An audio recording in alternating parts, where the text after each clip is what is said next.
of this story.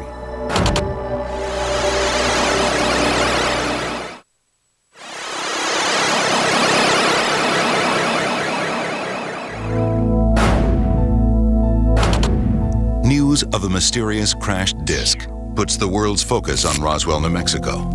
This was too good to be true. We couldn't really believe a story like this, that it really was authentic. But within hours of those first shocking reports comes a flurry of high-level military interest, strange shipments to other air bases, and fear. For people like Major Jesse Marcel, it's the beginning of a conspiracy to cover up what really happened at Roswell. Marcel is ordered to escort the wreckage, first to Fort Worth Army Airfield in Texas, and then onto Wright Airfield in Ohio. Why Wright Field? That's where captured enemy equipment normally went. Wright Air Development Center is there, and they take things apart and find out how they're made. In Hangar 84 at Roswell Army Airfield, the wreckage is boxed up and loaded onto a B-29 airplane. Personnel report seeing a procession of people carrying boxes of strange-looking debris, and something even more ominous, another flight, this one carrying bodies. The bodies were taken to the hospital first, and supposedly then this is where the C-54 was brought, and they loaded up and he flew from here. At about the same time, the local undertaker in Roswell receives a strange call from the base, asking about the availability of child-sized coffins and embalming techniques for bodies left outdoors. Later, he runs into a panicked nurse at the base, who tells him she witnessed an alien autopsy. I knew the lady quite well, and she said, "Look, Glenn," she said, she was screaming, get out of here as fast as you can, because you are going to get in a lot of trouble." She describes what she saw in detail. The heads were very large. They were pliable like a newborn baby. The description of the bodies is pretty consistent by anyone who claims that they have seen them. Kind of grayish to grayish green with a large head, large dark black eyes. But it's the wreckage that would soon spark charges of a government cover-up. When Marcel and his strange cargo arrive in Texas, Brigadier General Roger Ramey, head of the 8th Air Force, is waiting to inspect the debris. The general asks Marcel to step into a nearby map room to show where it was found. When they return, the debris is gone, allegedly switched with material from what appears to be a common weather balloon. According to Marcel in his last interview, there were some wrapped packages there. He says they hid the debris from the photographers who came in, but what was in the picture was just staged. It was just, you know, it was just the cover story. The press snapped several photos of various officials posing with the debris, including Jesse Marcel. He kind of looks kind of sheepish, like, yeah, they're okay, guys, I'll hold it up here, but this is not what I saw. Years later, Stan Friedman believes he's confirmed the cover story when he gets a signed affidavit from the General's Chief of Staff, who says the weather balloon story was to divert the attention of the press. And it comes on direct orders from the Deputy Commander of Strategic Air Command in Washington, D.C. He gave him 3 orders. I want you to send some of that wreckage here today with one of your Colonel Couriers. I want you to get the press off our backs. I don't care how you do it. And I don't want you ever to talk about it again, not even with your buddy, Roger Ramey. The alleged cover story works. Just a day after the fantastic tale broke, the media and the public buy into the new story. People really believed in the military back then. It was right after World War II, and the military had saved us, you know, from fascism. After the photo op, the wreckage is flown to a new unknown destination, while Marcel is ordered to return to Roswell and forget the entire incident.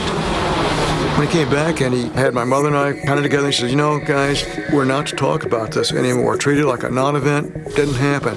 So may not forget about it, but don't talk about it, not even with your friends." And we didn't. Others are also allegedly pressured to keep silent or change their stories. A few days after the photo op, rancher Mac Brazel pays a visit to Frank Joyce at the radio station. He said, I found out after I left here that what I told you out on the ranch was not accurate. What the crash was a weather balloon. But Joyce says he uncovers Brazel's fib when he asks what happened to the alien bodies. And I said, you know, it brings up what people are talking about recently, the stories you hear about little green men. And in a quiet voice, he said, they weren't green. I think Brazel may very well have seen the bodies. But again, that would be another reason for putting a thumb down on it. While Roswell investigators are able to confirm the balloon cover story, getting what they believe is confirmation of the alien bodies would take much longer. My reaction, as I remember, as I said, here it was in black and white talking about bodies and a disc. When they do find it, the smoking gun is in, of all places, the very hand of the man at the center of the alleged Roswell cover-up.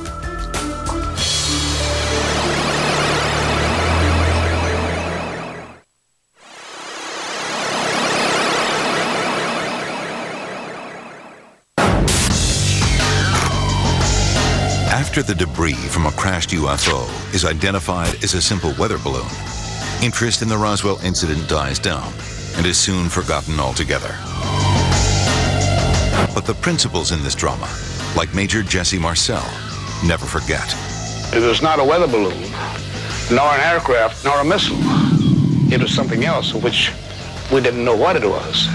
Marcel's son remembers his father as adamant the truth was being hidden. I remember him saying later that he was part of the cover-up because he went along with the story publicly, but privately, he didn't. According to researcher Stan Friedman, the U.S. military doesn't forget the incident either. Instead, Roswell becomes the launch pad for what he calls a cosmic Watergate, an ongoing government conspiracy to hide the truth about extraterrestrial UFOs. It's clear that there were people in the government taking this seriously. It was also clear that they made a conscious attempt to cover things up. Just a few weeks after the Roswell incident, the National Security Council is created, the president's highest level and most secret advisory group. Obviously, UFOs would come under the aegis of the National Security Council. This is what bypassed the Constitution, the Congress, the news media, and the public. This is where the subject of UFOs went deep and dark. I am here to discuss the so-called flying saucers. Also in 1947, the Air Force establishes what would be called Project Blue Book, a program to track all UFO sightings across the nation. The Air Force interest in this problem is to identify and analyze to the best of our ability anything in the air that may have the possibility of threat or menace to the United States. So many sightings are reported, Friedman claims the military issues special orders in response.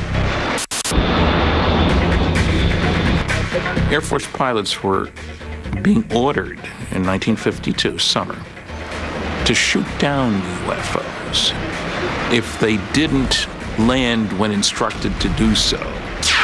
And we have General Roger Ramey, by this time a major general and a primary actor in the Roswell story, saying we scrambled jets hundreds of times after saucers. The Air Force investigates more than 12,000 sightings over 22 years. To this day, 700 remain unexplained. But to Roswell's true believers, the real purpose of Project Blue Book isn't to find UFOs. It's to debunk the very notion of them. We've been able to explain them as hoaxes, erroneously identified friendly aircraft, meteorological or electronic phenomena, or as light aberrations. Everything that was reported could somehow be explained as the planet Venus, unidentified aircraft, satellites, or swamp gas. Anything they could come up with. Project Blue Book is shelved in 1969.